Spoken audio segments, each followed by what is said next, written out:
I now invite Mr. Ken McBride, the Awabakal Community Representative, to welcome the Assembly to Awabakal land.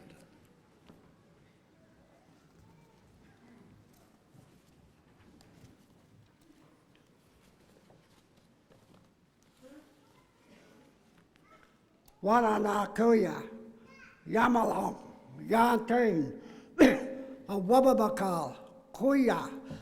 Welcome everyone and thank you for coming together to the land of the Awabakal people.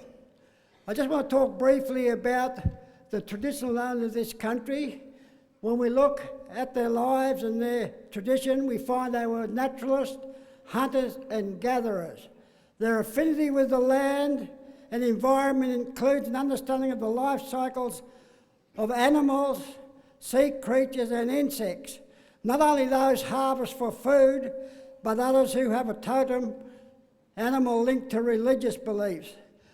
They ate a rich and exciting balanced diet of fruits, nuts, roots, fish, meat and vegetables.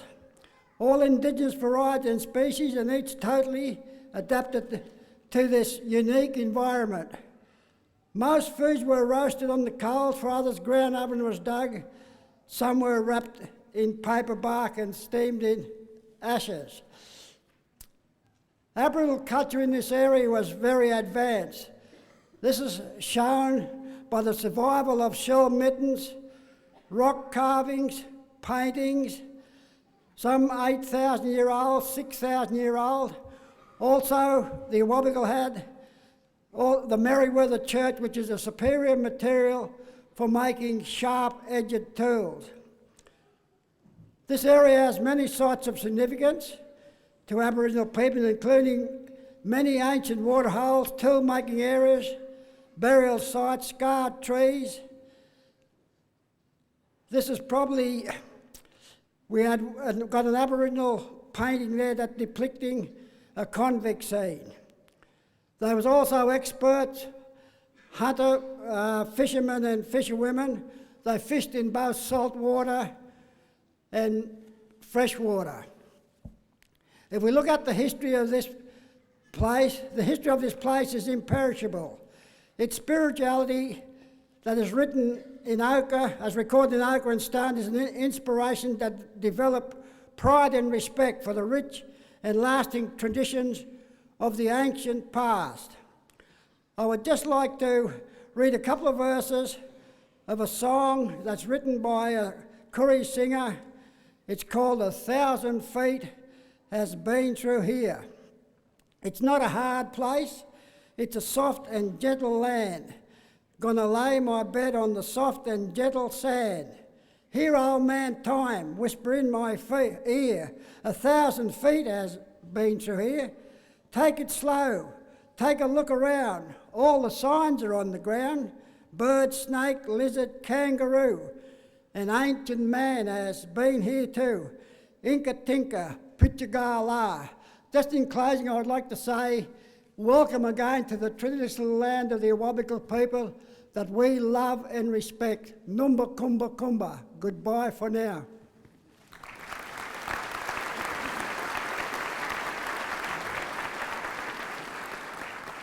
Thank you very much, Ken McBride. Vice-Chancellor, fellow council members, staff of the university, graduates, ladies and gentlemen. A graduation ceremony is an important and happy occasion for members of the university community. To all of you, I extend a very warm welcome. To the graduates, I offer my warmest congratulations and very best wishes. The completion of a university degree is indeed a fine achievement, and one of which you should be proud. For you, today is a day of celebration.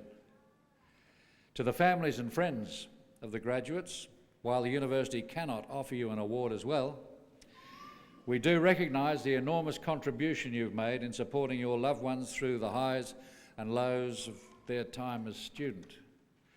You're about to witness something very special, the reward for all that effort. The success of the university is measured by the quality of its graduates. Survey results show us that employers are very happy with the quality of our graduates, and our graduates have a high level of satisfaction with their educational experience at the university. The University of Newcastle is committed to preparing graduates who will make a significant contribution to society, are adaptable global citizens, and are sought after by employers. To achieve this goal, the university is innovative in its approach to teaching and learning, notably through problem-based learning, in which the university is a pioneer, and more recently, through developments in online learning.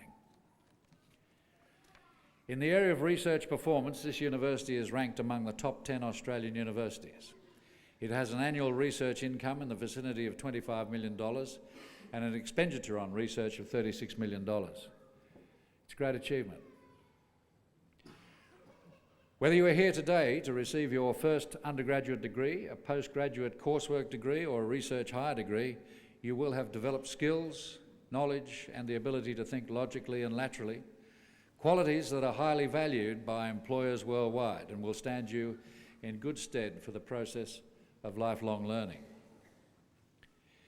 You are one of 4,914 students who will graduate from the University of Newcastle this year.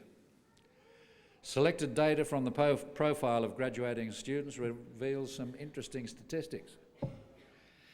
80% of you will be awarded an undergraduate degree, 18% will receive a coursework master's degree, and 2% will be awarded a research master's or a Doctor of Philosophy degree. It took you approximately 5,000 hours of study to complete the requirements for your degree. 80% of you will have a HECS debt. Your average HECS debt is $20,000. Collectively, you owe the Australian government over $50 million. And for those who follow, of course, probably much more. This year's graduates' ages range from 20 to 75, and 58% of you are women.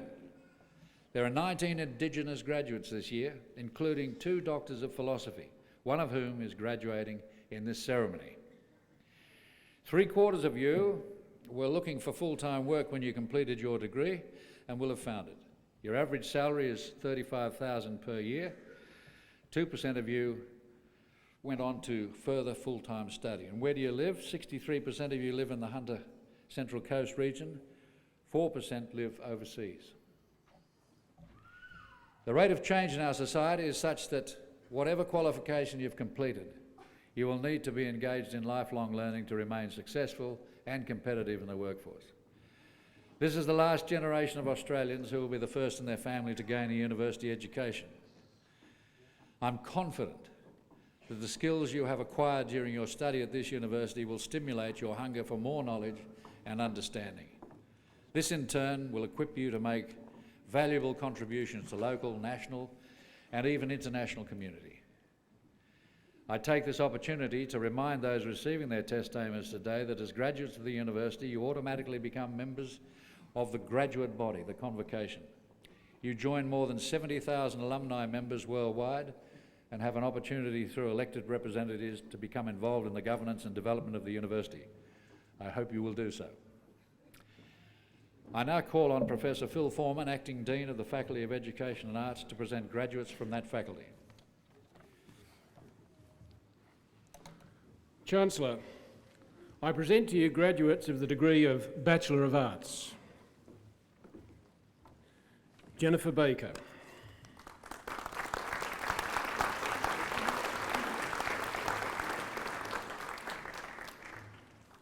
Kirsty Barker.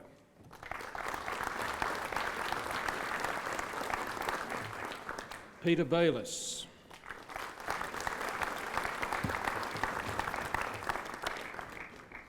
Amy Budden.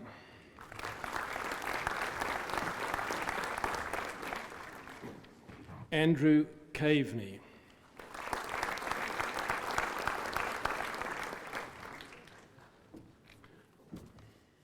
Christine Curleen.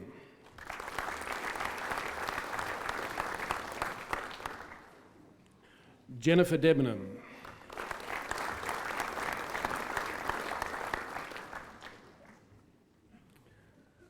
Gwendolyn Downing.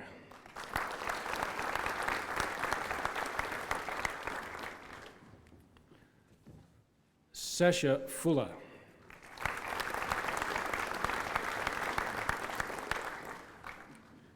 Bianca Gay.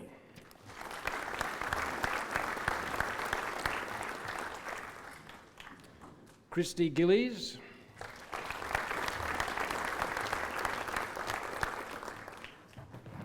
William Hecker.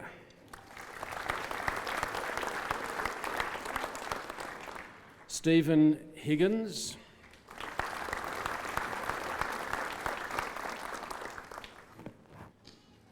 May Ho.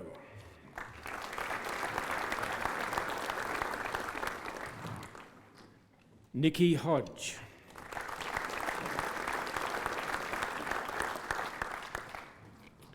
Brendan Jinks.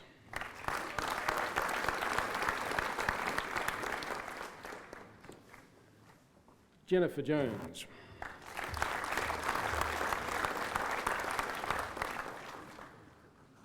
Ya Chun Lai.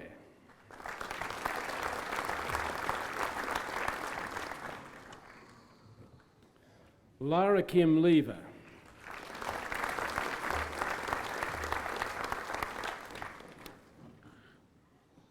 Mary Loader.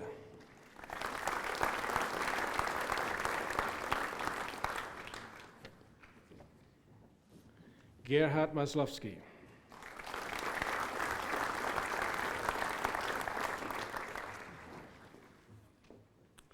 Christopher Mays.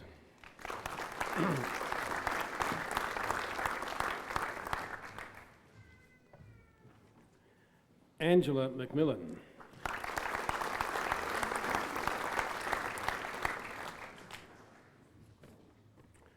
Tina Miller.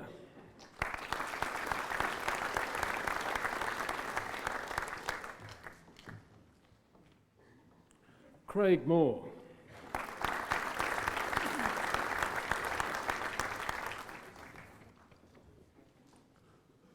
Drew Nichols.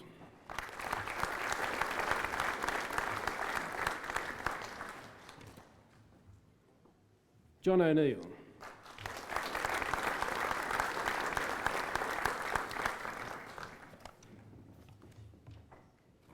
Catherine Pepper.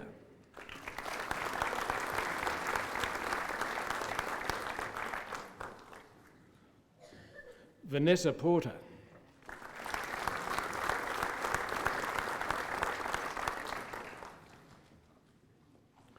Robert Prudence.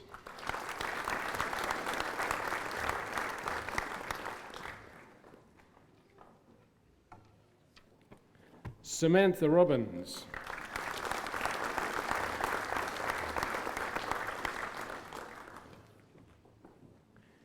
Amber Sedgwick.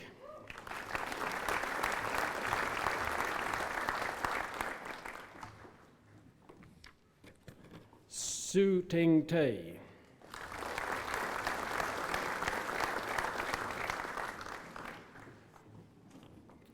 Josephine Topkins.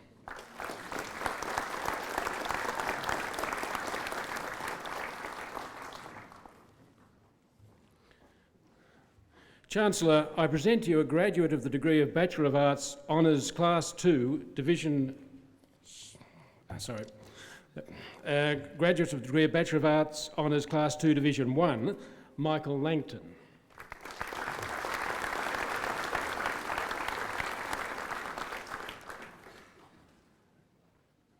And Michelle, also with Class 2, Division 1, Michelle Lott.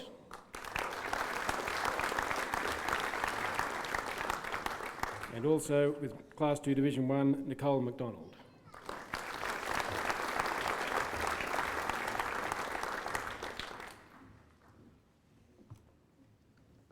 Chancellor, the award of a university medal is an honour made only when there is a candidate of sufficient merit. To be considered for this award, a graduate must have a consistent record of exceptional academic achievement at all levels of a bachelor's degree program and qualify for a bachelor's degree with first-class honours. I present to you a graduate of the degree of Bachelor of Arts Honours Class 1 and university medalist, Danuta Shaw.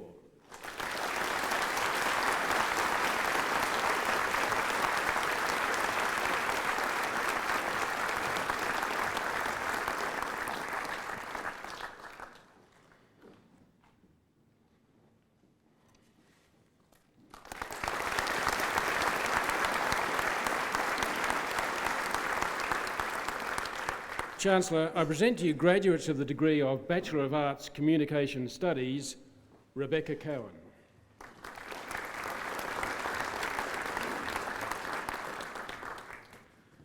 Stuart Duffield.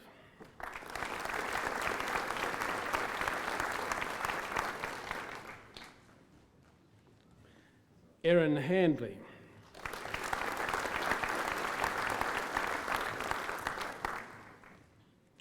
Joseph Hanlon.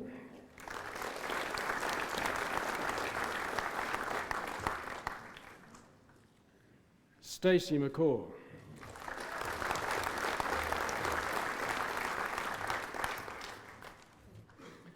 Amanda Nelson.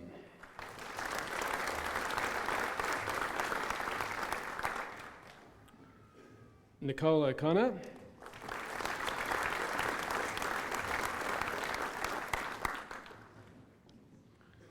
Corina Tan.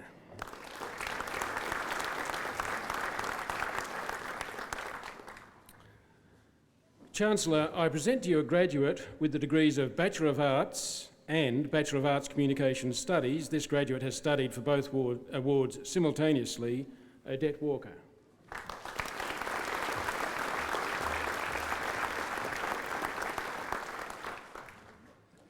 Chancellor, I present to you a graduate of the degree of Bachelor of Arts Psychology, Aya Nakamura.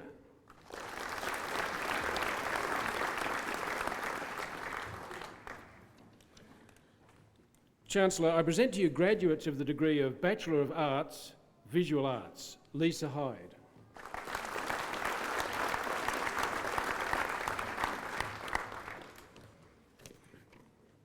Richard Pettit.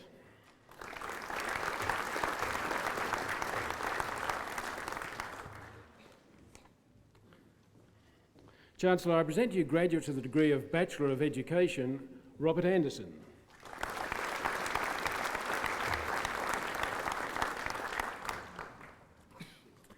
Glenn Bishop.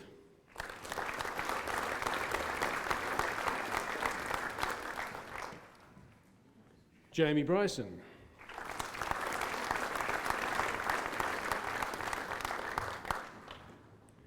Jeffrey Davis.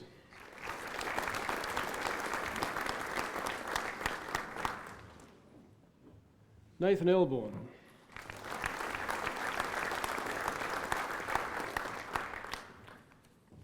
Shannon Hodge.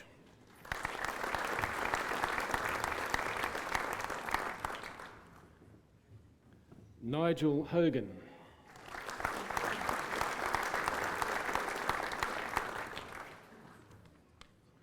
Timothy Sawyer.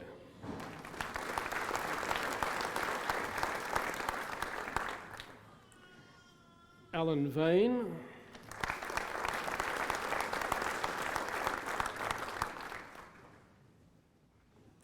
Daniel Winter.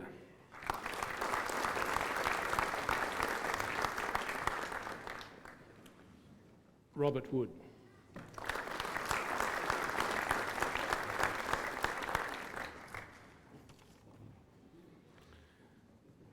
Chancellor, I present to you graduate of the degree of Bachelor of Education with Honours Class 2, Division 2, Glenn Bonfield.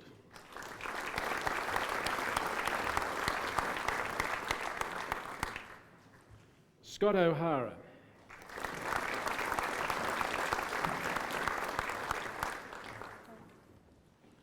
Megan Smith.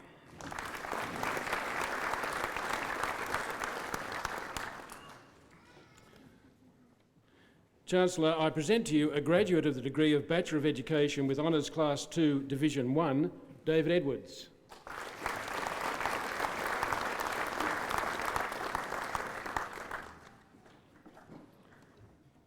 Chancellor, I present to you a graduate of the degree of Bachelor of Education with Honours Class 1, Trevor Eason.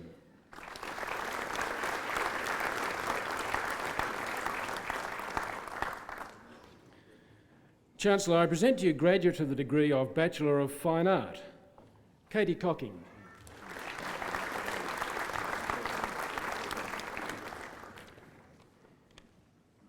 Jessie England.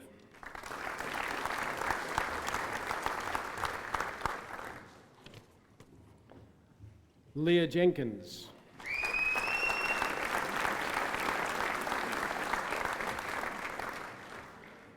Kishani Knight.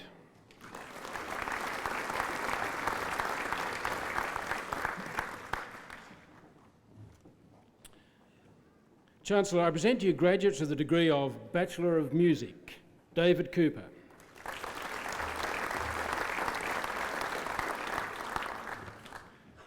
Matthew Gandy.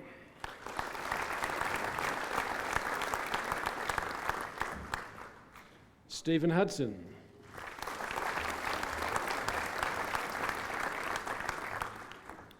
Tamira Johansson.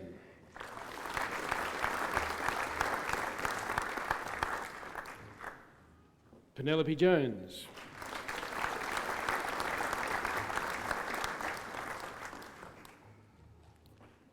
Gareth Ross.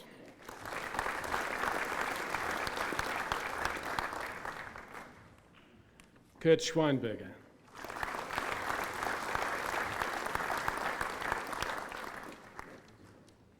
Chancellor, I present to you a graduate of the degree of Bachelor of Music Honours, Class 2, Division 1, Robert Denham.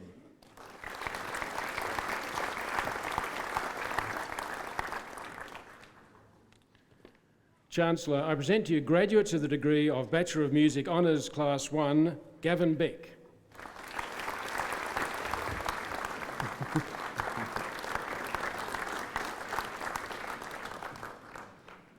And Cameron Harker.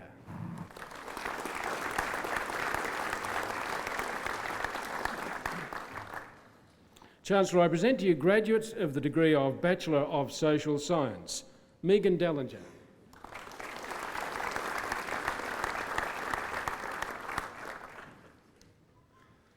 Tasha Parry.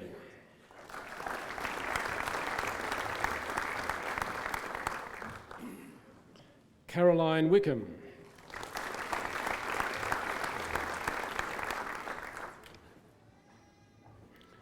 Maureen Wilson.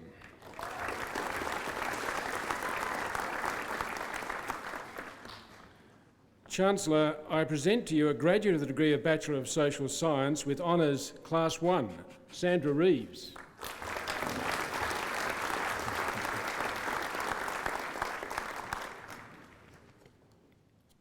Chancellor, I present to you graduates of the degree of Bachelor of Social Science, Recreation and Tourism, Madeline Chard.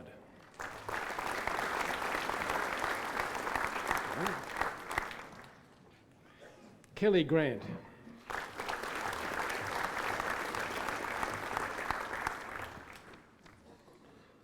Sarah Hall.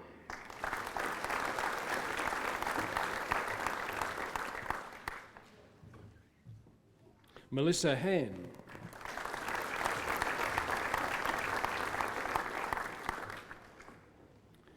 Naja Kruger.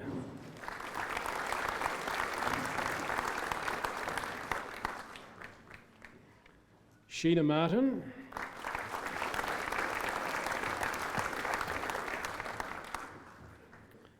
Peter Russell.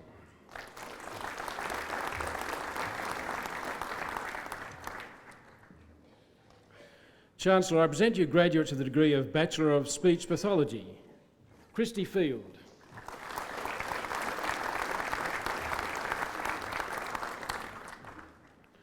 Rowena Maidment.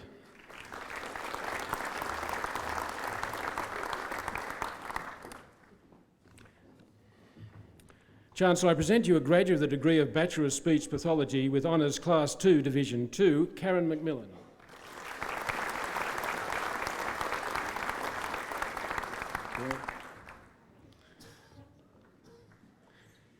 Chancellor, I present to you a graduate of the degree of Bachelor of Speech Pathology with Honours Class 1, Judith Bailey.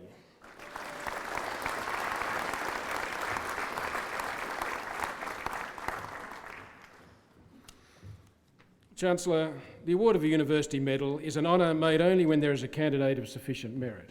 To be considered for this award, a graduate must have a consistent record of exceptional academic achievement at all levels of a bachelor's degree program and qualify for a bachelor's degree with first-class honours. I present to you a graduate of the degree of Bachelor of Speech Pathology with Honours Class 1 and University Medalist Melissa Barry.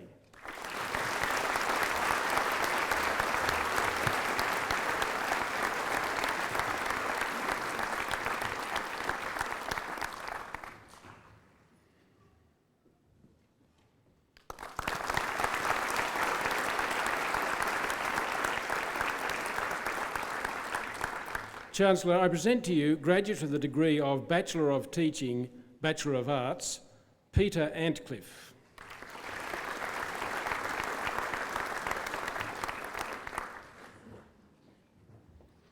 Lachlan Bell.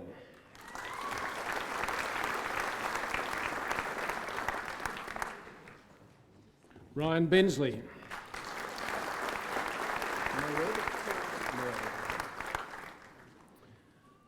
Mairead Cleary.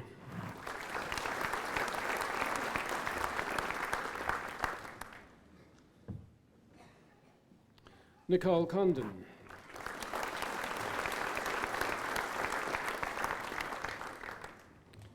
Catherine Darcy.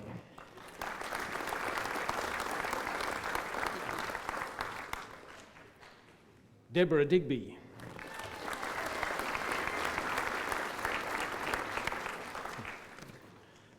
Amy Embleton.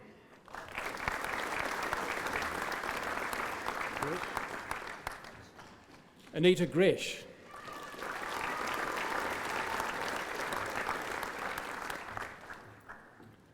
Cecily Lewis.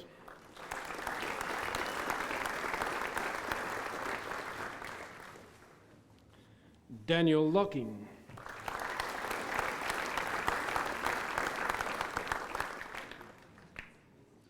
Melinda McGrath.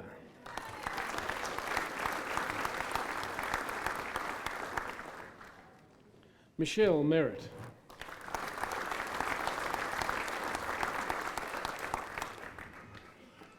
Donna Morgan.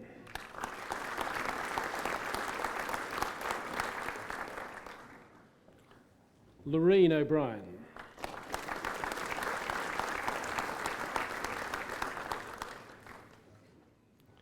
Jade Puller.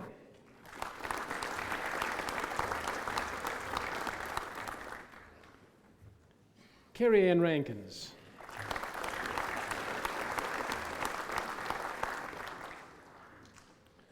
Belinda Rasmussen.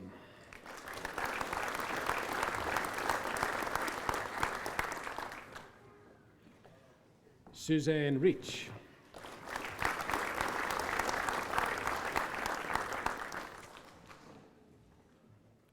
Peter Marie Robertson.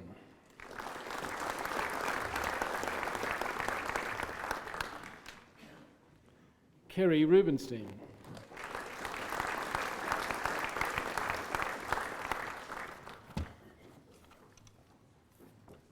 Lauren Smith.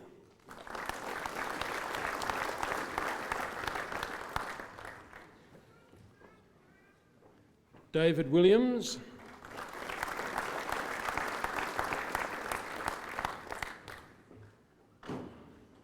Jennifer Williams.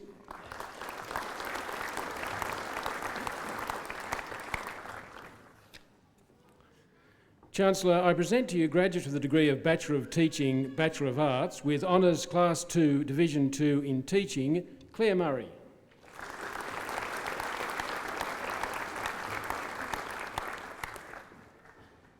Philip Thompson.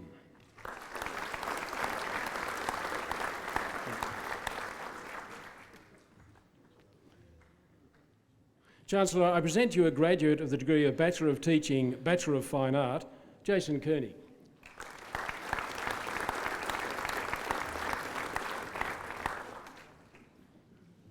Chancellor, I present you a graduate of the degree of Bachelor of Teaching, Bachelor of Music, Michelle Hilda.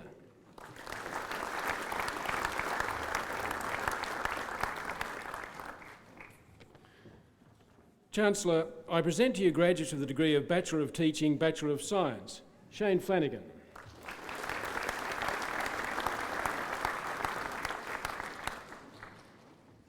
Robert Gorton.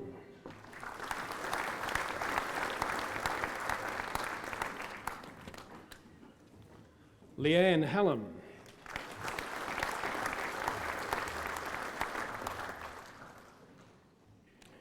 Jennifer Hamilton.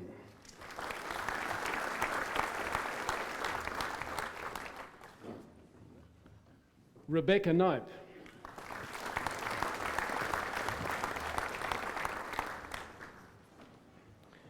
Edmund Thompson.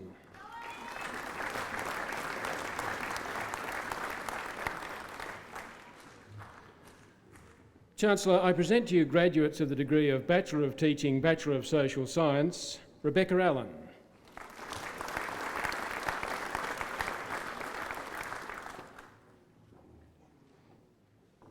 Danielle Carl.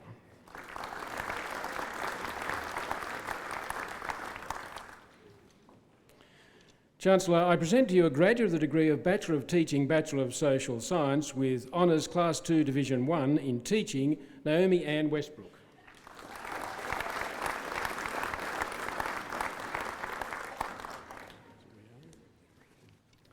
Chancellor, I present to you graduates of the degree of Bachelor of Teaching, Bachelor of Health and Physical Education, Rhianne Bithell.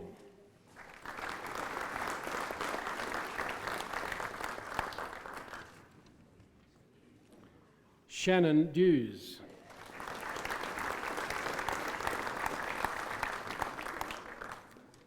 Joshua Ferguson.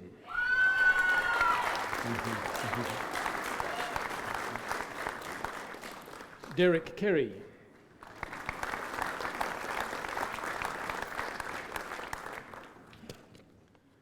Patricia Robson.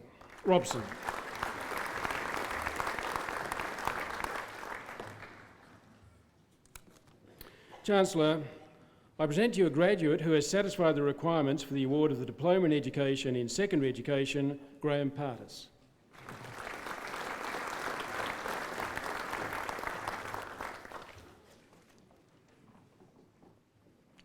Chancellor, I present to you candidates who have satisfied the requirements for the award of the Graduate Certificate in Educational Studies. Mitzi Martin.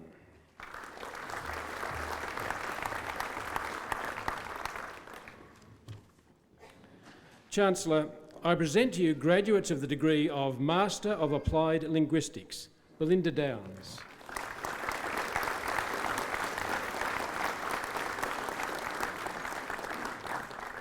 Yanmai Wang.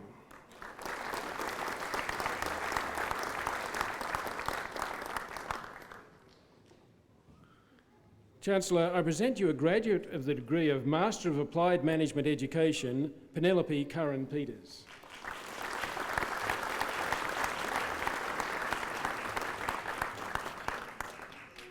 Chancellor, I present to you graduates of the degree of Master of Educational Studies, Alyssa Gill.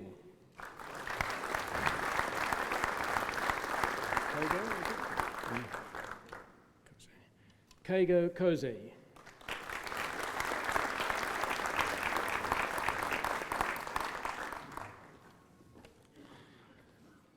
Chancellor, I present you a graduate of the degree of Master of Leadership and Management in Education, Katrina Kittle.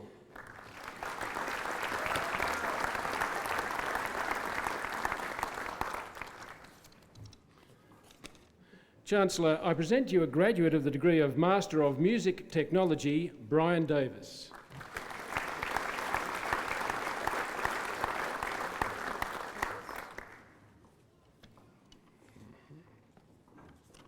Chancellor, I present you a graduate of the degree of Master of Social Work, Suzanne Bryant.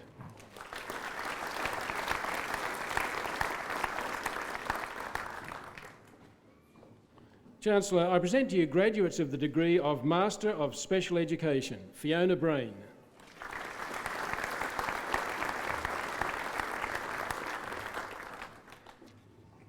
Catherine Kroll.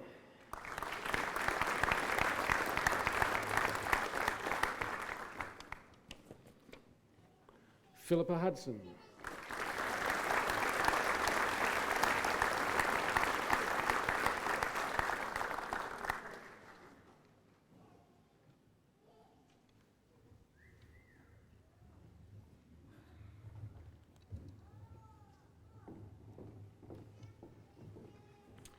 Jeremy Powell.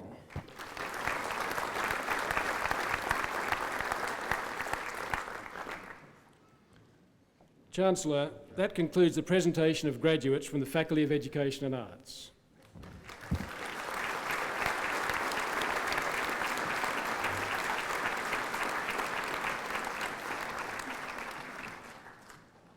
I now call on Professor Bill Hogarth, Pro-Vice Chancellor of the Faculty of Science and Information Technology, to present graduates from that faculty.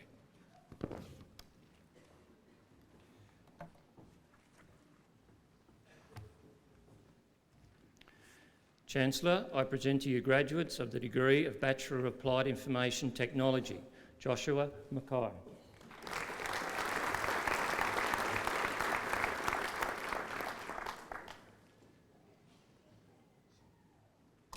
Michelle Mearing.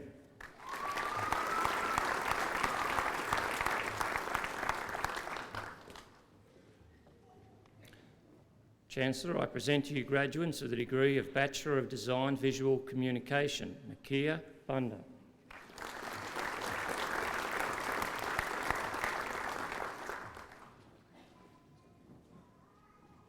Julie Cath.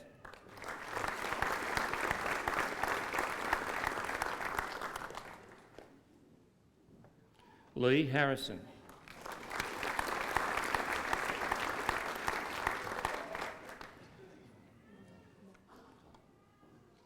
Rachel Moll.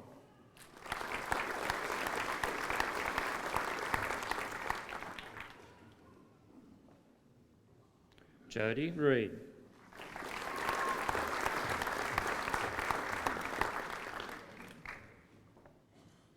Isabel Toby.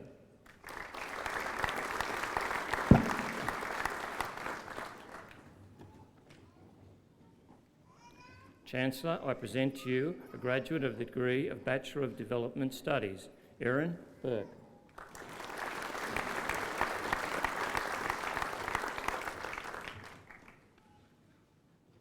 Chancellor, I present to you graduates of the degree of Bachelor of Environmental Science, Oteo Christensen.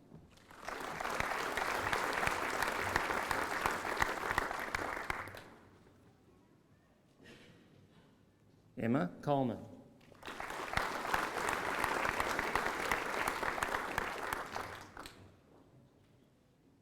Stephen Collins.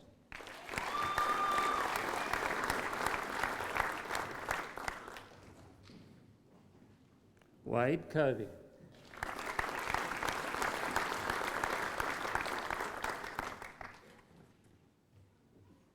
Luke Dunn.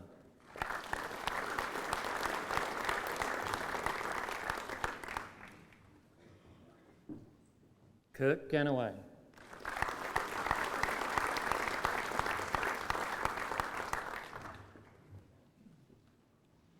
Jason Hartman.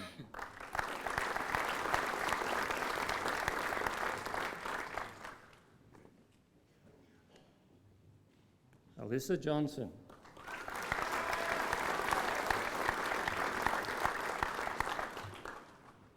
David Love.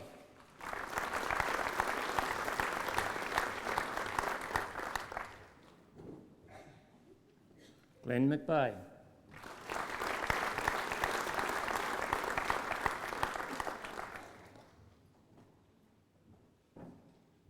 Stephen Mott.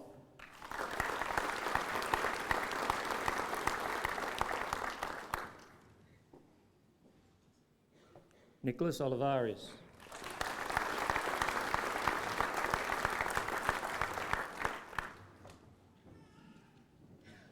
Benjamin Roberts.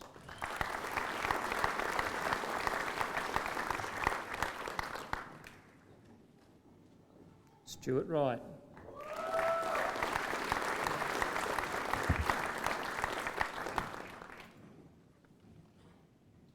Chancellor, I present to you a graduate of the degree of Bachelor of Environmental Science Honours, Class 2, Division 1, Janice Johnston.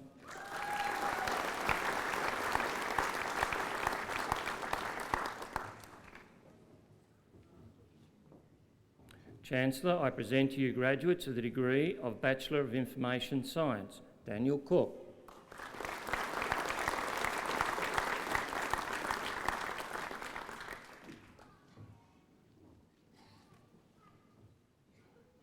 Joanna Davies.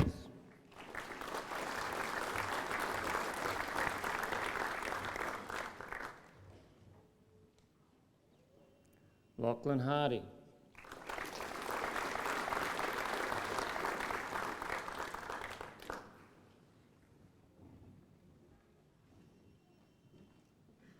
Nathan Hawes.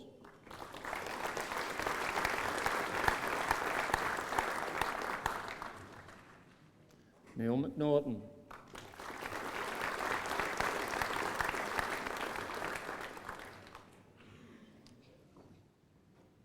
Jonathan Milgate.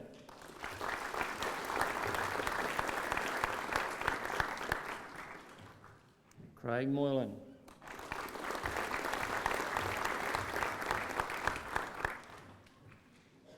Christy Parker.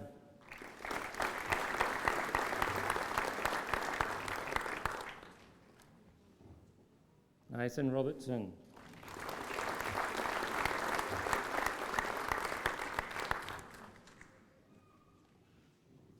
Luke Tonkin.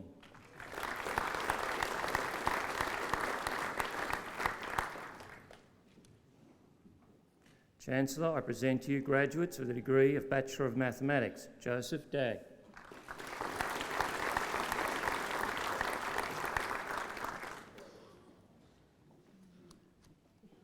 Colin McLaughlin.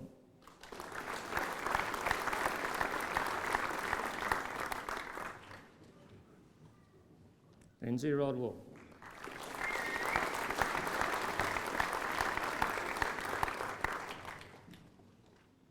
Takahashi Terasaki.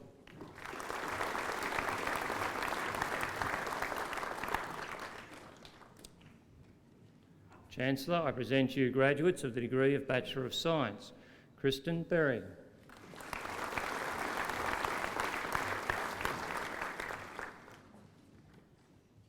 Belinda Chaffee.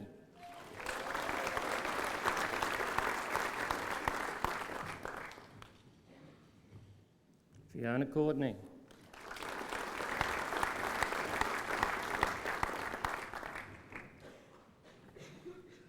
Shannon Davies.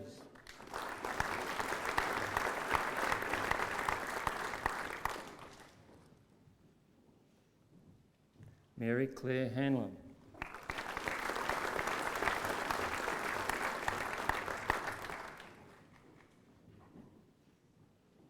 Anthony Morrison.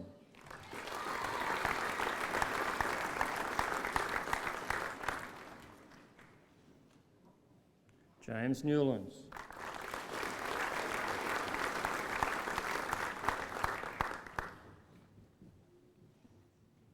Wayne Pearce.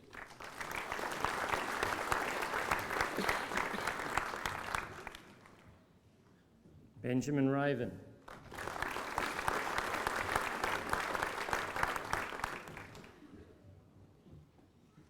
James Smallman.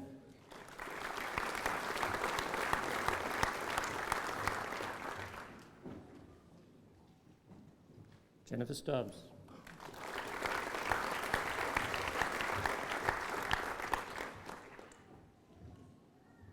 Atsuko Takimoto.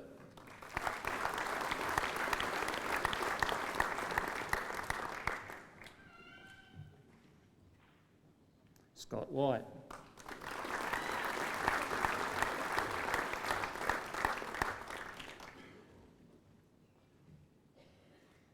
Katie Wise.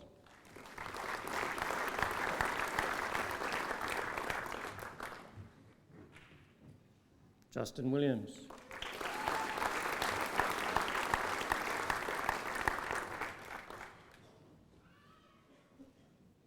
Chancellor, I present you a graduate of the degree of Bachelor of Science Honours, Class 2, Division 1, Andrew Sampaklis.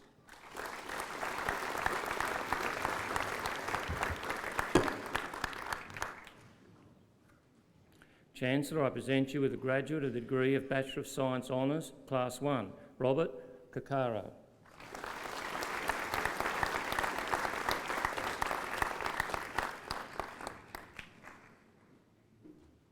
Chancellor, I present you with graduates of the degree of Bachelor of Science Aviation, Andrew Lennox.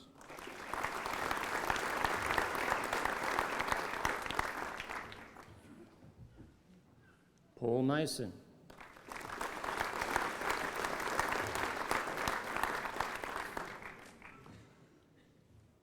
Chancellor, I present you with a graduate of the degree of Bachelor of Science Biotechnology, Emma Beckwith.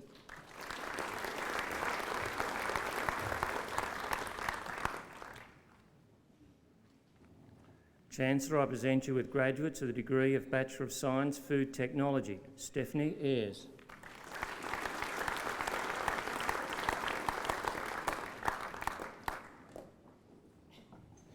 Christy Lawrence.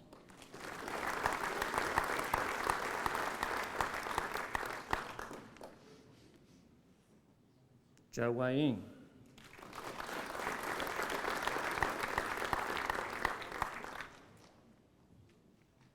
Michelle Slowey.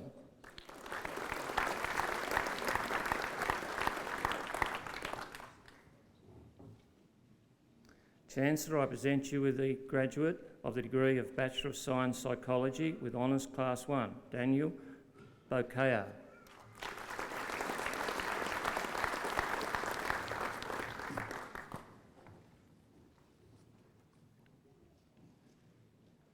Chancellor, I present you with a graduate who has satisfied the requirements of the award of Graduate Certificate in Information Technology, Cheng Wei Wang.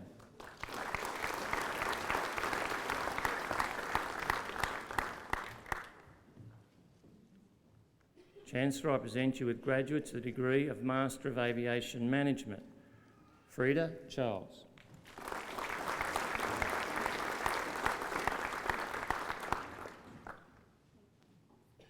Ian Kearney.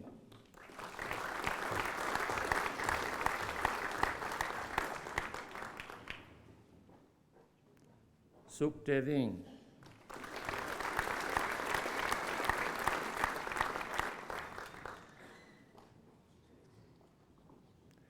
Chancellor, I present you with graduates of the degree of Master of Environmental and Business Management, Daniel Michelson.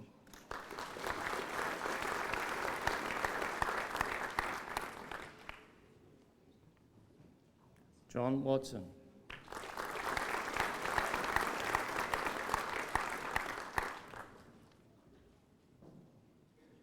Chancellor, I present you with a graduate of the degree of Master of Environmental Studies, Keith Carmody.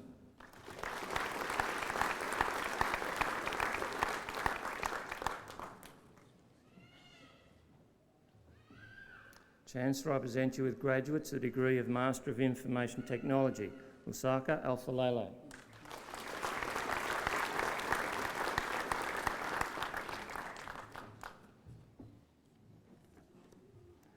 Juan Go.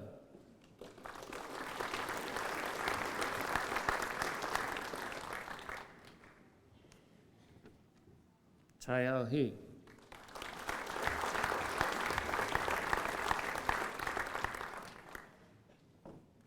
Bo Hu.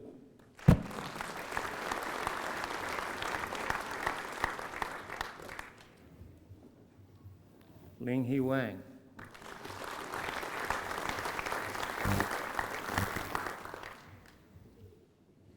Sylvia Lau.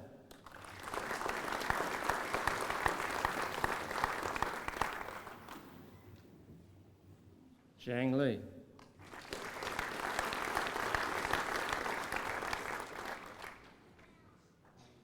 Carlin Mackerel.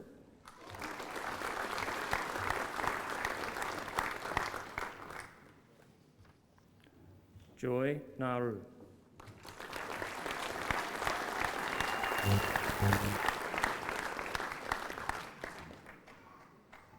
Yu Shan.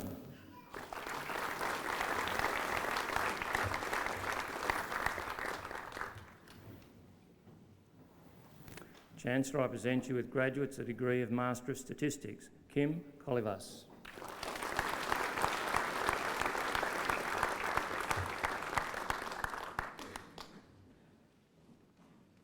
Shane Al.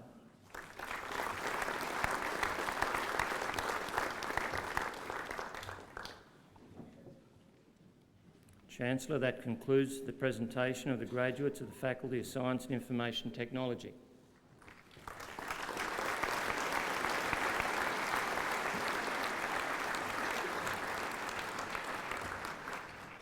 I call on Professor Ron McDonald, Deputy Vice-Chancellor, Research, to present Research Higher Degree graduates.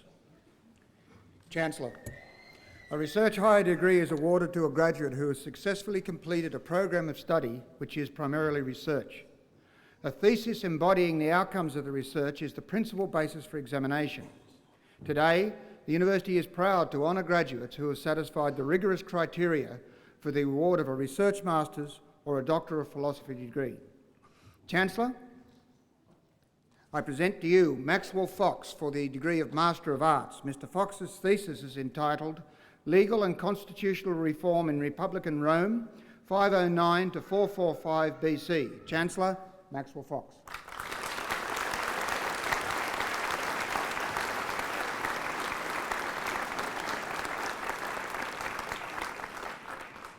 Chancellor, I present to you Brian Roach for the degree of Master of Arts. Mr. Roach's thesis is entitled George Augustus Middleton, a Prodigal Priest. Chancellor, Brian Roach.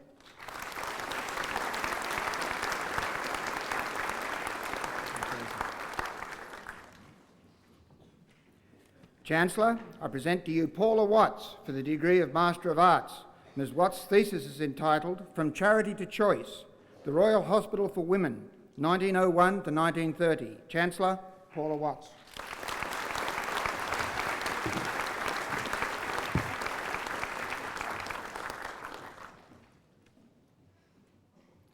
Chancellor, I present to you Wisława Rutkowska for the degree of Master of Arts Music. Ms. Rutkowska's thesis is entitled Music Theory is Fun, a new approach to teaching music theory to beginners. Chancellor, Ms. Rutkowska.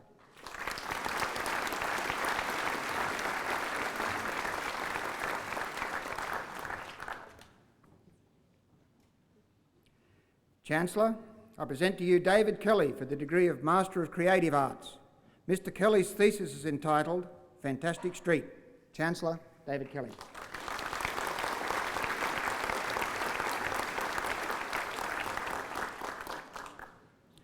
Chancellor, I present to you Rosalind Earp for the degree of Master of Design. Ms. Earp's thesis is entitled The Exploration of Colour in Australian Flora and Fauna with particular reference to red.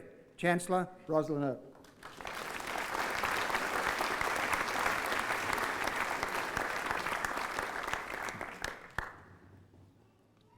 Chancellor, I present to you Maureen Connors for the degree of Master of Psychology Clinical. Ms. Connors' thesis is entitled Childhood Trauma, Personality Factors and Men's and Women's Abusive Behaviour in Relationships. Chancellor, Maureen Connors.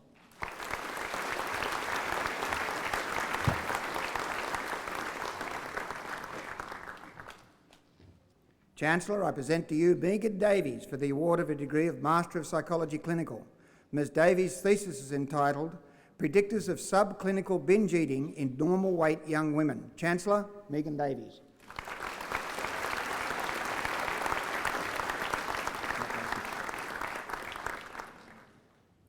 Chancellor, the degree of Doctor of Philosophy is awarded only if the candidate's thesis makes a significant and original contribution to knowledge and understanding in that field of study. It is a result of 4 years equivalent of full-time study and is examined by 3 external experts, at least one of whom is an international person. We are pleased to present graduates for the degree of Doctor of Philosophy. Chancellor, I present to you Carey Bennett, Bachelor of Arts with Honours from the University of Newcastle for the degree of Doctor of Philosophy. Dr. Bennett's thesis is entitled Governing Drugs, Australia's National Campaign Against Drug Abuse. Chancellor, Dr. Bennett.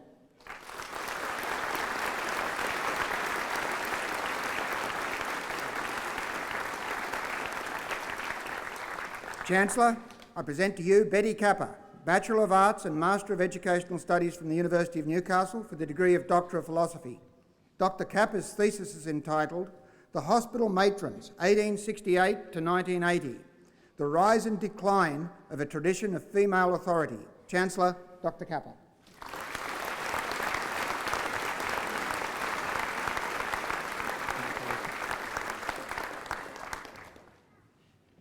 Chancellor, I present to you Sandra Darab, Bachelor of Arts with Honours from the University of Newcastle for the degree of Doctor of Philosophy. Dr. Darab's thesis is entitled Out of Time, Women's Unpaid Work. Chancellor, Dr. Darab.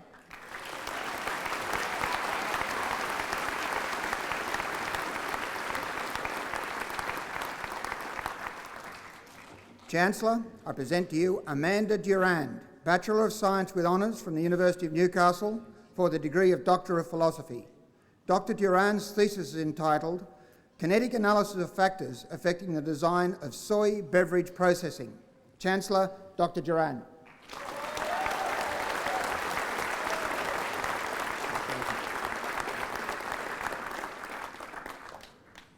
Chancellor, I present to you Gary Ellum, Bachelor of Science from the University of Newcastle for the degree of Doctor of Philosophy. Dr Ellum's thesis is entitled On the Biomechanics, Ecology and Evolution of Limpet Cell Design. Chancellor, Dr Ellum.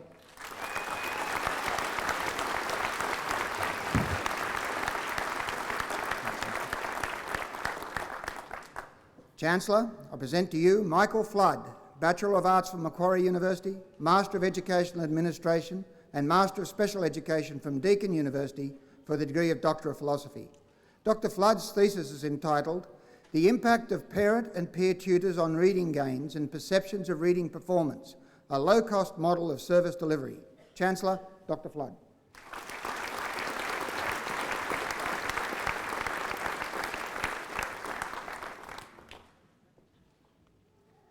Chancellor, I present to you Andrew Hamer, Bachelor of Science and Master of Environmental Studies from the University of Newcastle for the degree of Doctor of Philosophy. Dr Hamer's thesis is entitled Ecology of the Endangered Green and Golden Bellfrog, Litora aura, Roles of Habitat Determinants, Spatial Dynamics, Population Demography and Threatening Processes. Chancellor, Dr Hamer.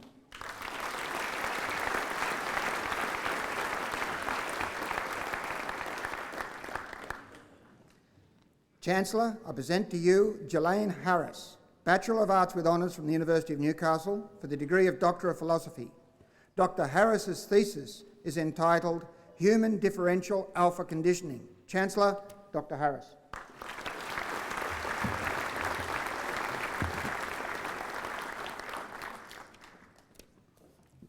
Just 1 minute, please. What thesis? What faculty?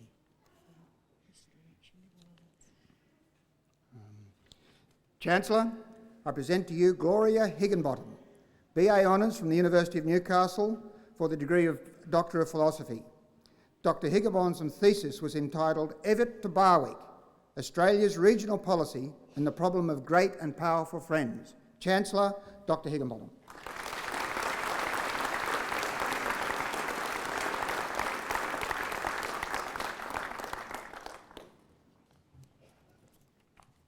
Excuse me.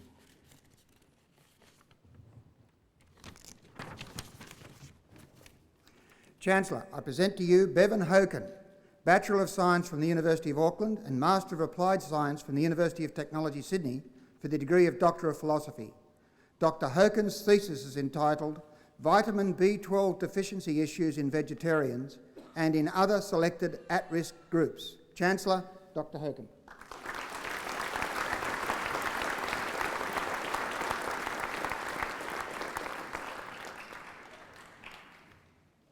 Chancellor, I present to you Yolande Hoskins, Bachelor of Arts with Honours from the University of Newcastle for the degree of Doctor of Philosophy. Dr Hoskins' thesis is entitled Images of Australia in the Austrian Media. Chancellor, Dr Hoskins.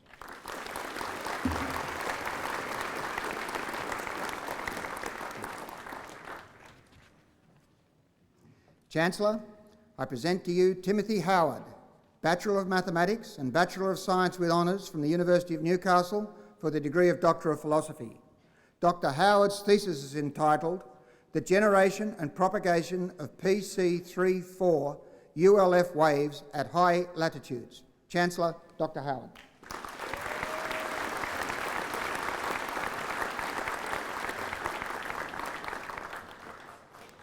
Chancellor, I present to you Kim Isaac, Bachelor of Applied Science in Speech Pathology from the University of Sydney for the degree of Doctor of Philosophy.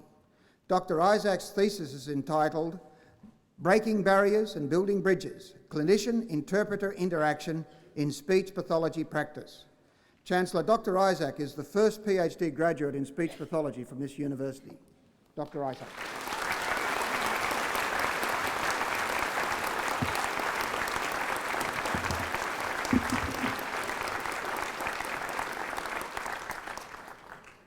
Chancellor, I present to you Bi Young Ho Lee, Bachelor of Science and Master of Engineering from Wang University, People's Republic of China, for the degree of Doctor of Philosophy. Dr. Lee's thesis is entitled The Application of a Natural Product to Control Stored Grain Insect Infestation. Chancellor, Dr. Lee.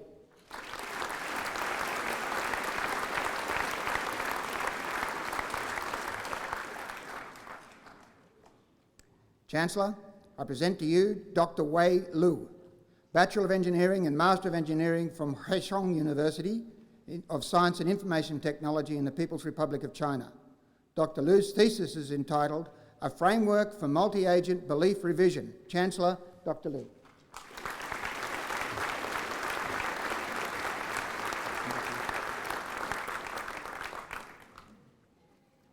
Chancellor, I present to you John Maynard, Bachelor of Arts in Aboriginal Studies from the University of South Australia for the degree of Doctor of Philosophy.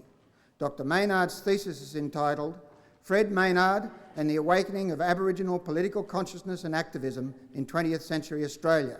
Chancellor, Dr. Maynard.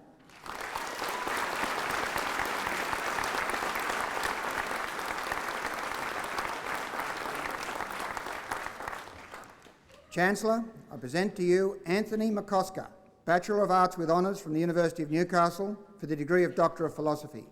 Dr. McCosker's thesis is entitled Pain, Vulnerability and Screen Violence. Chancellor, Dr. McCosker.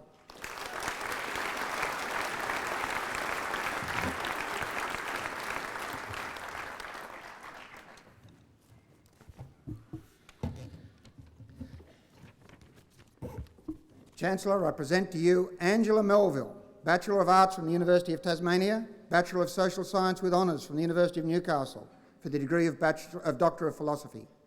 Dr. Melville's thesis is entitled Discursive Constructions of Wilderness in Cradle Mountain, Lake St Clair National Park, Tasmania, Australia. Chancellor, Dr. Melville.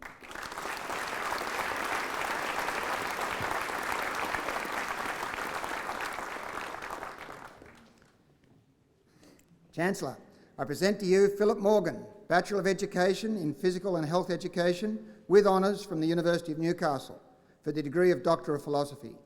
Dr. Morgan's thesis is entitled Personal School Experiences, Attitude and Efficacy Beliefs, a causal analysis focusing on the primary school physical education teacher. Chancellor, Dr. Morgan.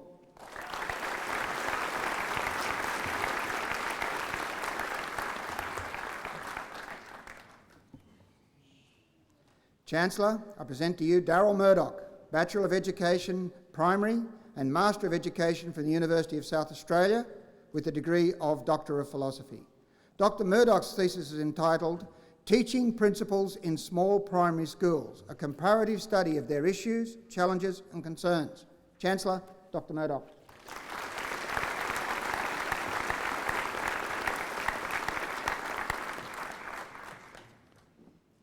Chancellor, I present to you Josephine Riley, Bachelor of Arts with Honours from the University of Newcastle for the degree of Doctor of Philosophy. Dr. Riley's thesis is entitled Women in Justin, Investigations into the Presentation of Female Characters in Justin's Epitome of Pompeius Trogus Philip Histories. My apologies. Chancellor, Dr. Riley.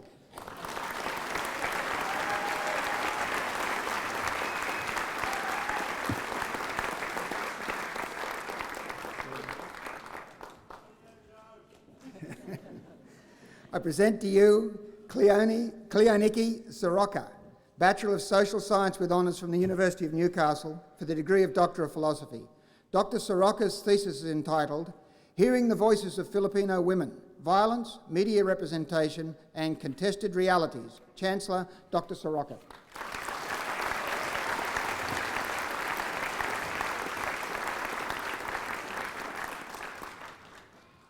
Chancellor, I present to you Alyssa Sutherland, Bachelor of Arts with Honours from the University of Tasmania for the degree of Doctor of Philosophy. Dr. Sutherland's thesis is entitled The Representation and Governance of Outworking in the Australian Clothing Industry. Chancellor, Dr. Sutherland.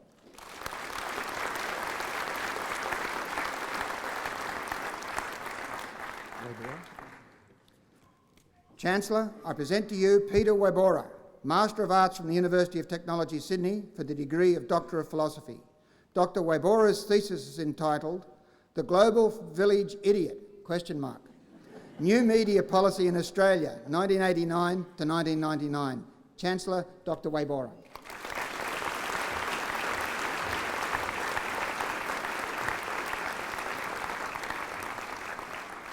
Chancellor, that concludes the presentation of Research Higher Degree graduates.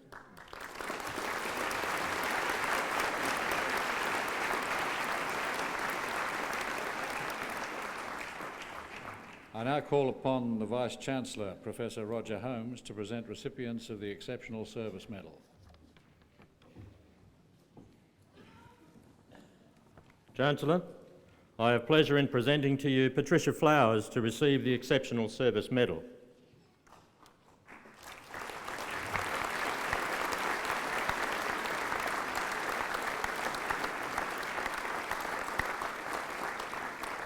Chancellor Pat Flowers was educated at Newcastle Girls High School, and after gaining her professional librarian qualification, she joined the staff of the Newcastle Technical College Library in 1943.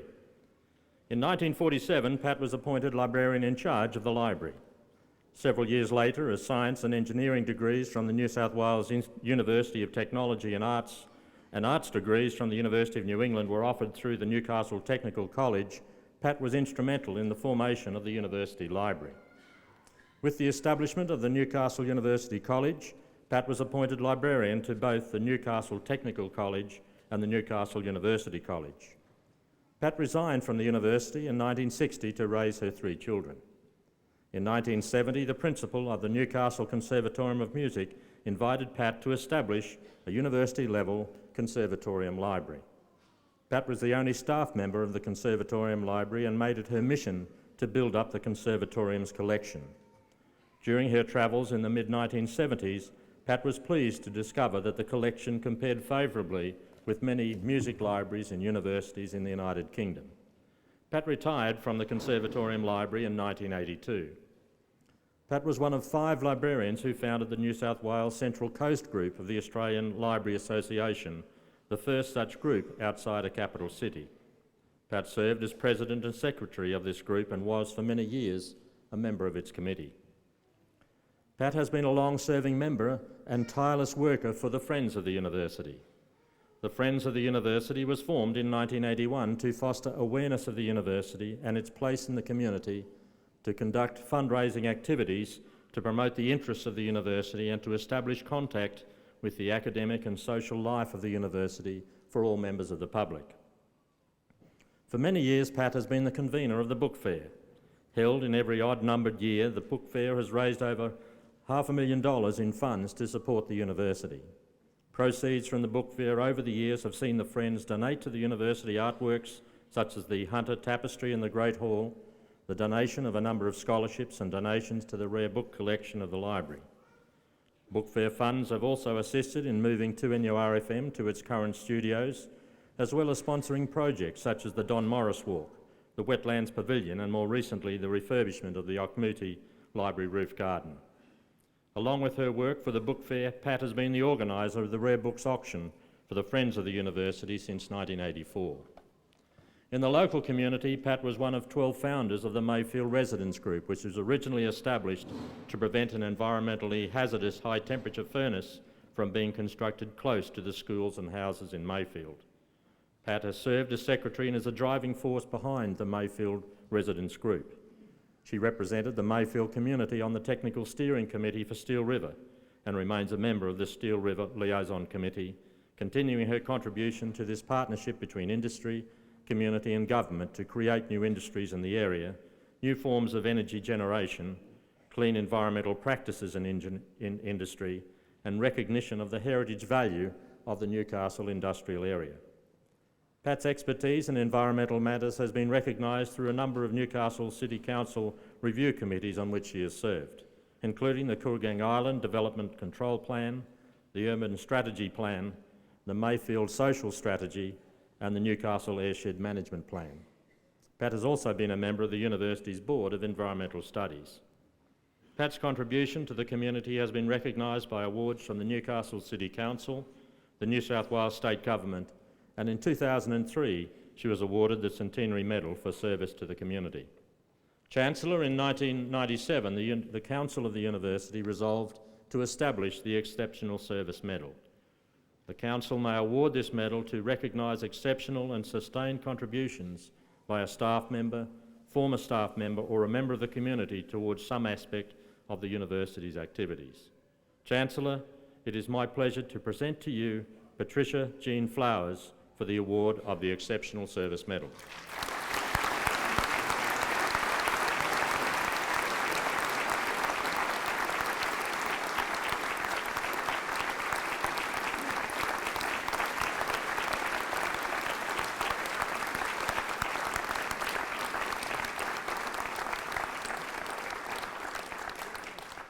Chancellor, I have pleasure in presenting to you Philip Sketchley to receive the Exceptional Service Medal.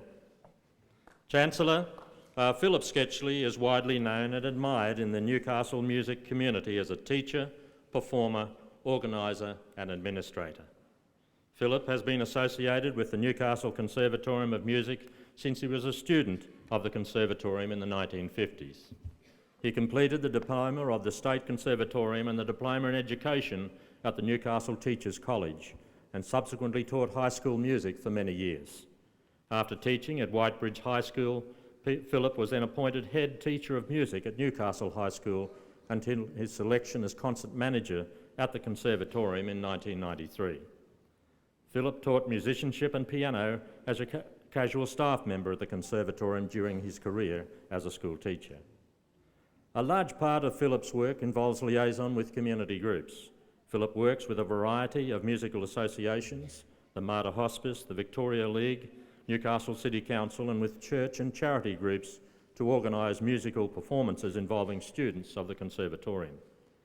These concerts are extremely beneficial for the students who gain valuable experience in performing.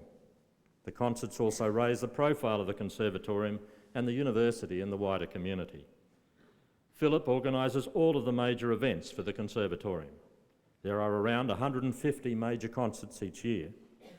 He also organises the annual Conservatorium Music Festival. The Music Festival is a mix of student-based project work, including concerts from many of the Conservatorium's ensembles, plus events and performances from professional staff and distinguished visiting artists. The festival is a week-long event that showcases the talents of the staff and students of the Conservatorium to the public.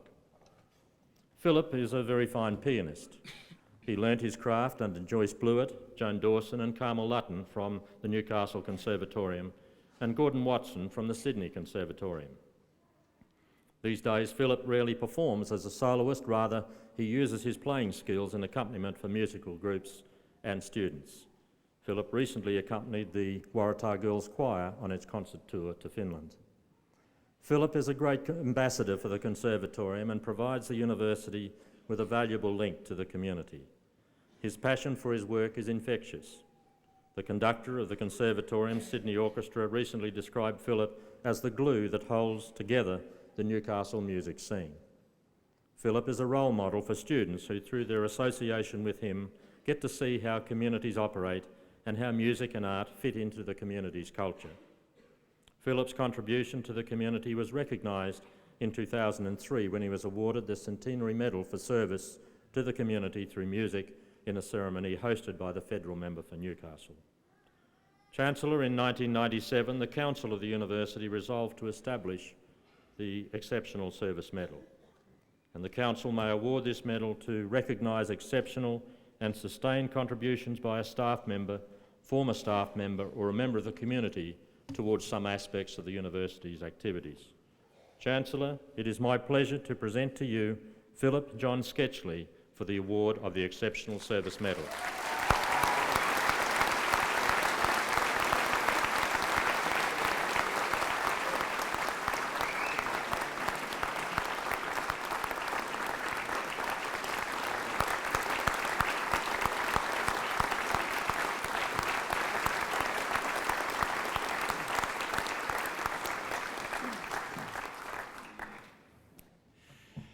I now call on the Vice-Chancellor, Professor Roger Holmes, to present candidates for an honorary degree. Chancellor, I have pleasure in presenting to you Patricia Davis-Hurst for admission to the degree of Doctor of Letters, honoris causa.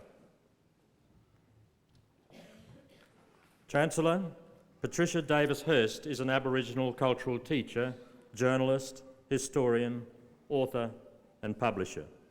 She was born in a humpy, just a couple of walls with a roof that had been put together by her father and uncle on Sunrise Station, later known as Purfleet Mission, near Taree. She was raised in a large family which included two of her cousins. Patricia's mother was one of the stolen generation, but rather than give in to her situation, she became the first Aboriginal activist in the Taree area. Patricia was very influenced by her mother, and it was not hard to be involved when, as a teenager, her mother refused to sit in the Aboriginal seats at the cinema and instead took the children to the nicely padded white seats further back. When asked to move, Patricia's mother refused, and eventually the cinema manager gave up. From that day onwards, there was no further seating segregation in the Taree cinema. Although Patricia attended the mission school at Sunrise Station, the limited lessons offered by the mission manager barely covered basic literacy. It wasn't until her parents moved to Newcastle in 1944 that Patricia and her sister had the benefit of a more comprehensive education at Waratah High School. After 2 years, her parents moved back to Sunrise Station, but the benefits of those 2 years of education were to stay with Patricia forever. She has always stressed the importance of education to effect social change and improve living standards. In 1975, Patricia was employed by the New South Wales Department of Health as an Aboriginal health worker at the Purfleet Baby Health Clinic. It was during her time working with the health department that she saw the need for a comprehensive Aboriginal health service to support the needs of the local Aboriginal community. Patricia was instrumental in founding the Gillawarra Aboriginal Medical Centre in 1980 and ran the centre with the aid of Dr. John Warne for the next 3 years.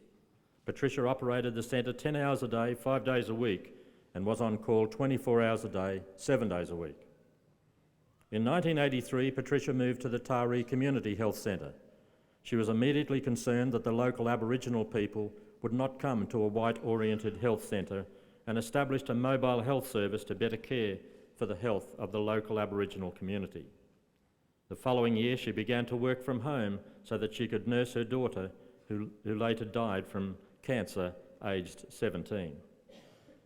Over her 46-year working life, only 16 years have been in paid employment. The rest of her efforts have been in a voluntary capacity.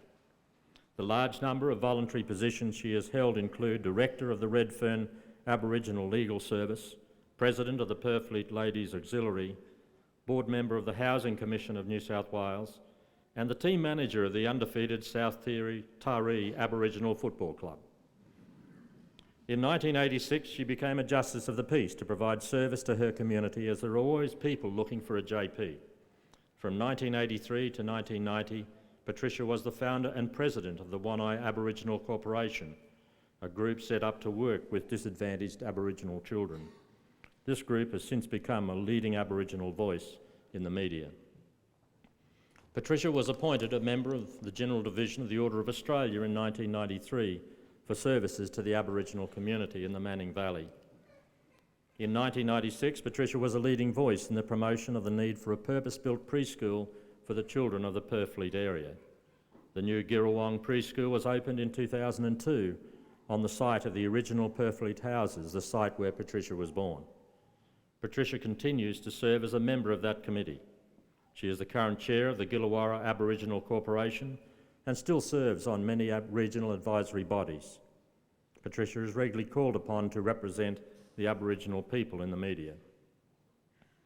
In 1996, Patricia published her book, Sunrise Station, a history of the local Taree Aboriginal community from the early 1990s through to 1996.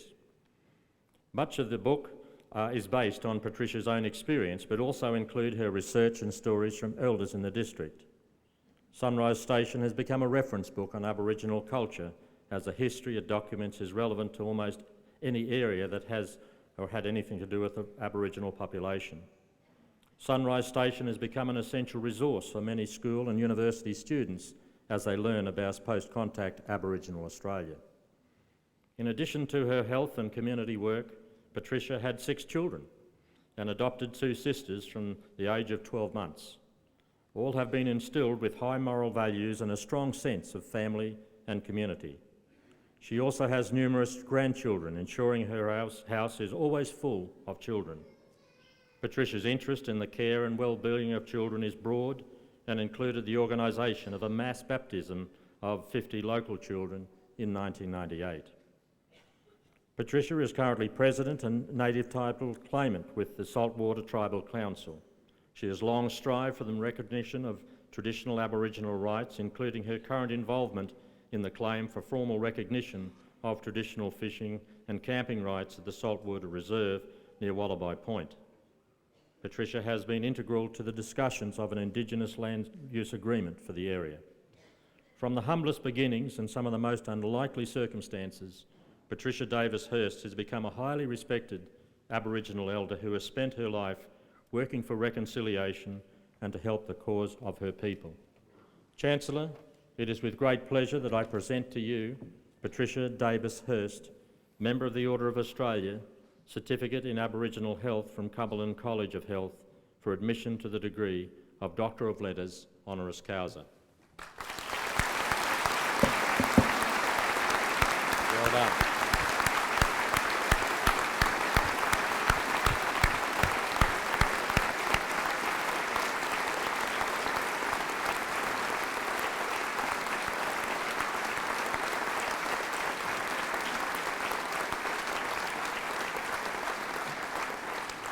By the authority delegated in me by the Council, I hereby admit Patricia Davis Hurst to the degree of Doctor of Letters, honoris causa.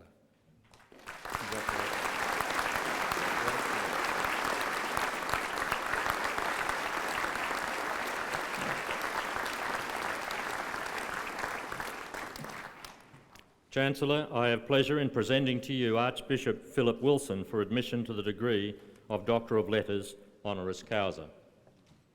Chancellor, Archbishop Philip Wilson was born in Cessnock, New South Wales on this day, October 2, 1950, the eldest of 5 children of Joan and John Wilson. He commenced his education in 1956 at St Patrick's. Cessnock then moved to St Joseph's College, Hunters Hill, for his secondary schooling. Besides achieving high results in his academic studies, he represented the college in rowing and rugby. He determined at a very early age that he wanted to be a priest in the Catholic Church.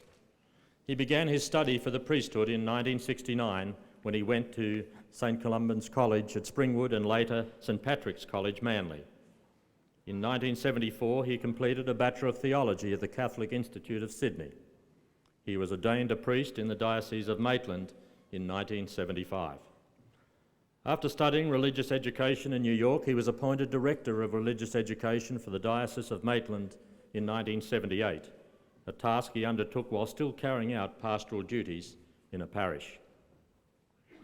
In 1980, he was appointed Bishop's Secretary, again on top of the tasks he was already undertaking. In this role, and later as Vicar General, he played a crucial role behind the scenes in the highly controversial reorganisation of Catholic high schools in the Newcastle area, which established St Francis Xavier's College, Hamilton, as one of the first senior high schools in Australia. When the reorganisation of the Catholic high schools in Maitland took place a decade later, Archbishop Wilson's previous experience and calm approach ensured a much smoother process. The reorganisation of the schools and the diocese continues to provide Hunter students with educational opportunities of the highest order and continues to provide this university with many students and eventually graduates of the highest calibre. In the mid-1980s, the Diocese of Maitland realised that its clergy were ageing and that young men were not joining the priesthood in numbers to replace them. The diocese, with Archbishop Wilson as Vicar General and as a principal instigator, began a long process of restructuring the parishes of the diocese and to develop non-clerical community leadership within the church. With his background in church law, known as canon law, Archbishop Wilson provided not only moral leadership but also legal advice of the highest calibre. The diocese is now a leader in Australia, if not the world, in planning for the future of the Church. In 1990, Archbishop Wilson undertook doctoral studies in canon law at Washington in the United States. This was in anticipation of his taking over as director of the Tribunal of the Church in the Diocese, the body which determines and implements the Church's law in the diocese, particularly with regard to marriage. His study was continually interrupted by demands from Australia, and he was eventually unable to defend the thesis because of his appointment as Bishop of Wollongong in 1996.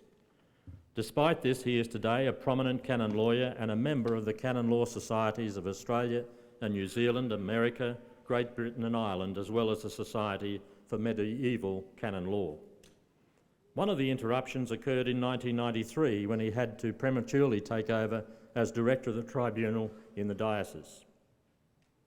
He brought a pastoral dimension to this often very technical work. People counted more than processes. Archbishop Wilson has always been of the view that the law should be used to help people, and that it should set people free rather than bind them. He has the ability to put himself in the place of the other person and has great insight into the way people live. This attitude has also marked his role as a mediator when the sexual abuse controversy hit the Church. He established a mediation process in the Diocese of Maitland, Newcastle, and has worked tirelessly since to overcome the terrible personal and institutional damage this evil has produced. He became known as the Healing Bishop in Wollongong through his grace, dignity and confidence in the handling of child abuse scandals. His renown in this area spread to the United States, leading to an invitation to address the United States Conference of Catholic Bishops last year. According to a conference spokesperson, he was asked to address the bishop because he was wise in matters of faith, skilled in diocesan leadership, and experienced in dealing with the scandal and the pain and misfortune that clerical crimes bring upon bishops, the people and the Church. Only last week he created legal history by offering an unconditional compensation package to victims of child sex abuse in the Archdiocese of Adelaide. This decision was made against the advice of lawyers and insurers because he believes the victims and their family must be looked after by the Church. He is currently chair of the Committee for Professional Standards, which determines policy and procedures in all areas of professional practice within the Church. Archbishop Wilson is also a vocal advocate for child protection. He introduced a child protection strategy for all Catholic schools in South Australia called Choose with Care to ensure a safe environment for children in Catholic schools and the Church. His advocacy for the protection of children extends to the care and protection of detainee children. Through his leadership, a group of 5 detainee children are currently under the care of the Catholic welfare agency Centrecare. He argues that the Church's care of these children could serve as a model for the alternative care of detained children and for a partnership with the federal government to ensure that in future children are spared the trauma of detention in camps. He became the 8th Archbishop of Adelaide in December 2001.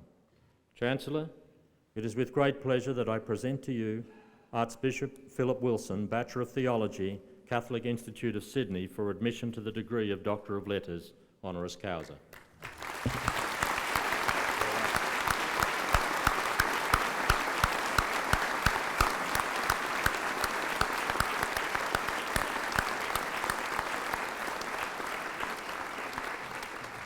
By the authority delegated in me by the Council, I hereby admit Archbishop Philip Wilson to the degree of Doctor of Letters, honoris causa. Thank you very much. Thank you.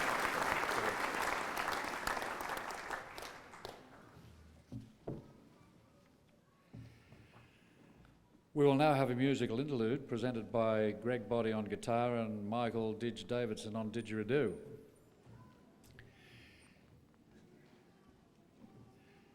Mick Davidson and Greg Boddy have been performing as a duo since 2001. Mick is studying for his Master of Creative Arts at our Conservatorium of Music, and Greg is a member of the staff here at the university. The piece they will play today is a composition written by them called Earthbound.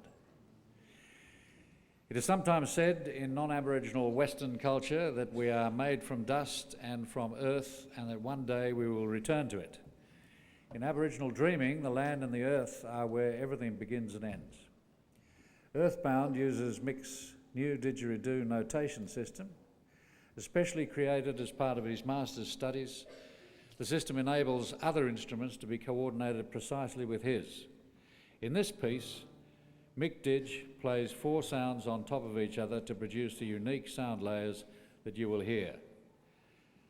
Ladies, please welcome Greg Boddy and Michael Davison.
Ladies and gentlemen, it gives me great pleasure to invite Archbishop Dr. Wilson to deliver the occasional address.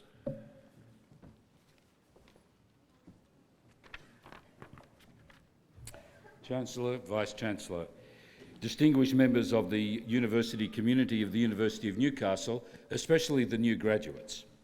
Ladies and gentlemen, as has already been mentioned, I began my formal education at St Patrick's School, West Cessnock in 1956, when I was entrusted by my mother and father to the Sisters of St Joseph. It is an honour that I share with two other very famous people who are also graduates of that school, Matthew and Andrew Johns. And to commemorate their life and to commemorate mine, there are actually pictures of us hanging in our old school. Mine's about this big. Imagine what the size of theirs is. It's very apparent that we came from a community where people remember and reflect on the wonderful things that people from the community are able to achieve in their lives. So it's a great honour for me today to return to this community and to receive this doctoral degree honoris causa from the University of Newcastle, which has always been part of my consciousness since I was a young person. In fact, all of the other members of my family have received their tertiary education within the context of this university. So it's wonderful for me, having not had the opportunity to have studied here before, to be granted this wonderful honour by the university to be given a degree, Doctor of Letters honoris causa, within the community of the University of Newcastle. I am deeply honoured, and it is something that I will always treasure.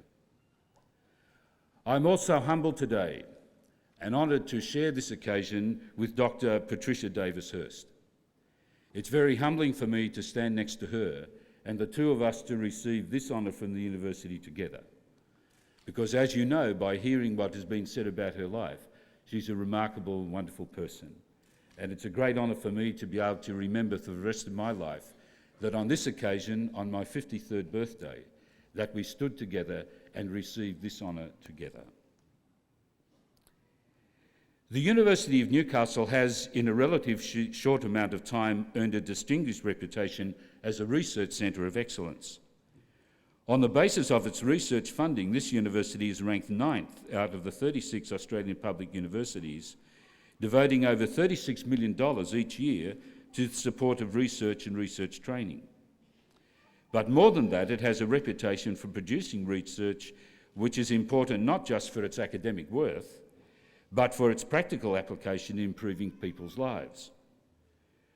The university highlights its practical collaboration with professional associations in nursing, health, welfare, aged care and regional development.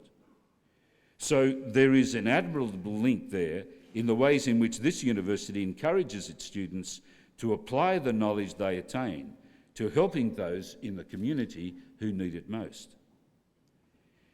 This community aspect to learning is important because knowledge is never something that we attain purely for ourselves. We know that knowledge brings with it power. This is why we hold education in such high esteem and cherish its availability for all, the rich and the poor, because with learning comes a certain freedom of choice in the ways we live our life. Knowledge, if used well, can set us free from poverty and from ignorance and from fear. The woman destined to become Australia's first saint, Blessed Mary MacKillop, knew this and responded to it by devoting her life to the education of the poor.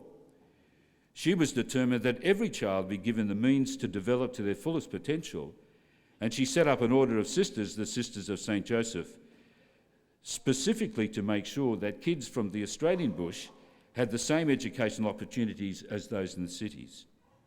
She was a great example of someone who saw a need in her community and set about filling it, and her legacy continues in classrooms across Australia today. St James had great advice for people like myself, who devote their life to the promotion of faith in God. Without mincing words, he said, "Faith without works is nothing." In other words, it's not enough for me to wear this collar and all the trappings, or even to have a highly developed personal faith in God. I must translate that faith into action, into living my life in a way that helps those around me to have a better quality of life. For when we strengthen even one member of the community, we strengthen the community as a whole. On the other side, recent scandals in the church, in business and government show us all too clearly that when we diminish one member of the community, we injure and damage the community as a whole.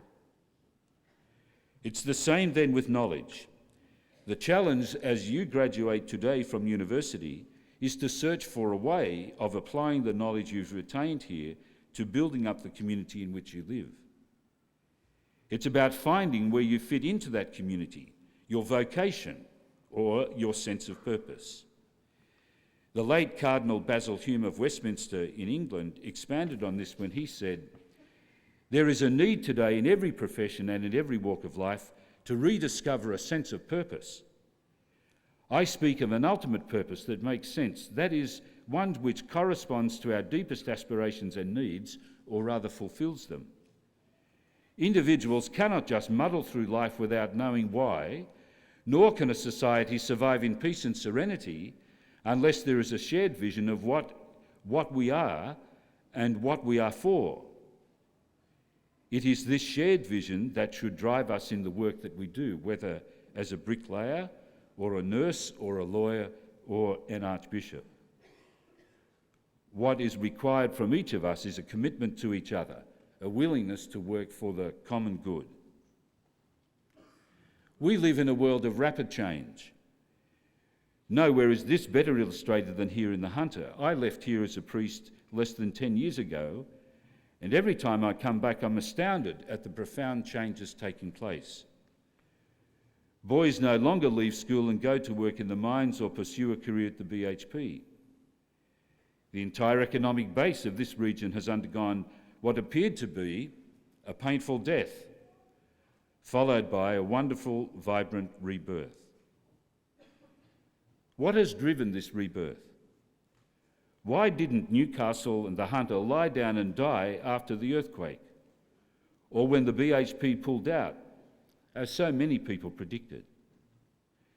Because people with knowledge and passion and drive devoted their energies to rebuilding the community. Community leaders garnered this energy and knowledge and channeled it into new areas, into tourism, medical research, light industry and education. You graduates are the leaders of the future. And like the city of Newcastle, one of the measures of your leadership will be the ability to face adversity. Sir Gustav Nossel, the eminent scientist and former Australian of the Year, once said, "Community leadership is often about getting back up after being knocked down, about spreading a message that nobody at the time wants to hear. It's often about taking the wider community out of its comfort zone and forcing it to confront issues that it would rather not. In this sense, leadership is about giving voice to people's concerns, their fears and their needs. That's leadership." And I'd add to that by saying that my experience has shown me that leadership has many facets, but that it is perhaps best expressed through service to others and a commitment to continue that service throughout the whole of one's life. I congratulate those who graduate in the university today, and I thank the university community again for the singular honour that has been given to me of this award of a Doctorate of Letters honoris causa.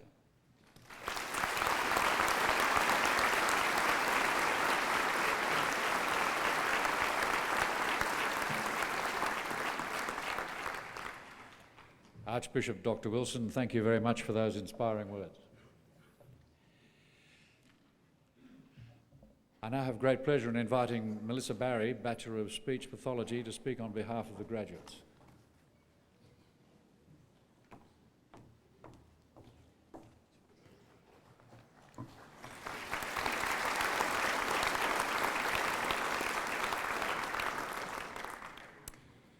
Chancellor, Vice-Chancellor, members of the Council, staff of the University, families and friends of graduates, and most importantly, graduates. It is with most pleasure that I speak on behalf of all graduates in today's ceremony.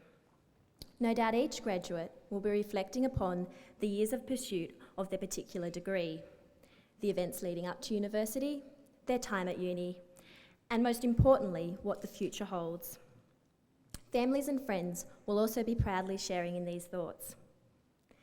For each graduate, looking back over the years escalating to today, their experiences will be different.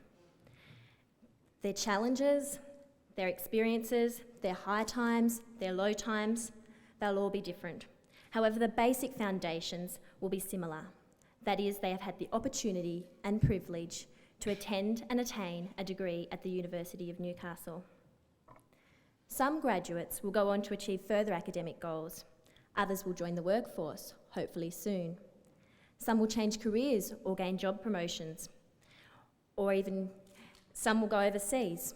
Regardless, we will all take with us to the next stage of our lives the personal achievement and academic success awarded today. It is most important that we, the graduates, take the opportunity to thank those that have supported and helped us through our university years. We thank the academic staff who nurtured our knowledge and set constant challenges. To the support staff who ensured the ongoing functionality of the university, thank you. To all the graduates' parents, grandparents, brothers, sisters, partners and friends, your unquestioned support along the road today cannot be valued highly enough. We offer you our very special thanks.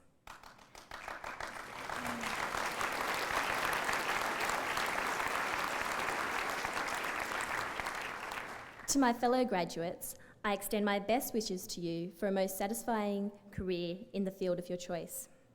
I hope in the years ahead you will remember well the years that you have experienced and the friends that you have made during your time at university. Life as a uni student, what an unforgettable experience. Most of us will remember our first days at uni and inner turmoil at times as to the long journey ahead. For those of us straight from high school, hadn't we already done all the hard yards? Gradually we became accustomed to a lifestyle that combined formal education and socialisation. We attended lectures, shoots and clinical placements, most of the time. We partied at the bar on the hill, uni balls, the university games, autonomy day with uni clubs and sporting teams. We enjoyed lengthy sleep-ins and breaks. Along the way, we also conquered many intense challenges, juggling families or casual employment, finding car parks, staying awake in lectures, sneaking out of lectures early, endless photocopying and readings, procrastination, cramming, sleep deprivation from pulling all-nighters, dreaded exams and assignments, group work, computer troubles, library holds, hikes across the uni, and even killer mosquitoes. Luckily, we found interim salvations from pinkies and coffee stands. We finally made it. Today's ceremony represents the accumulation of several years of hard work, sacrifice, and dedication. Graduation Day is one of the proudest days of our lives, an event to remember forever. We have now been provided, through education, with the ability to create change in our lives and the lives of others. Our opportunities and choices have also been significantly enhanced. Learning is a lifelong process. The future is ours. Our decisions will define us. Learn from experiences, seize opportunities, and shape the world in which we live with intelligence, integrity, and confidence. Having now experienced the past 8 months in the real-world workforce, I am content that the solid foundations built during my years at the University of Newcastle will ensure that whatever challenges arise ahead, I have been well prepared to meet them head-on. Finally, an extract from The Art of Living by Wilfred A. Peterson for us all to remember. Be unafraid of new ideas, theories, and philosophies. Have the curiosity to experiment, test, and try new ways of living and thinking. Keep your heart young and your expectations high, and never allow your dreams to die. Our years at the University of Newcastle, accumulating in today's special ceremony, have prepared us well to step forward into the world with confidence and boldness to grasp whatever opportunities the future holds and apply Wilfred A. Peterson's thoughts on the art of living in the adventure of life. Congratulations and thank you.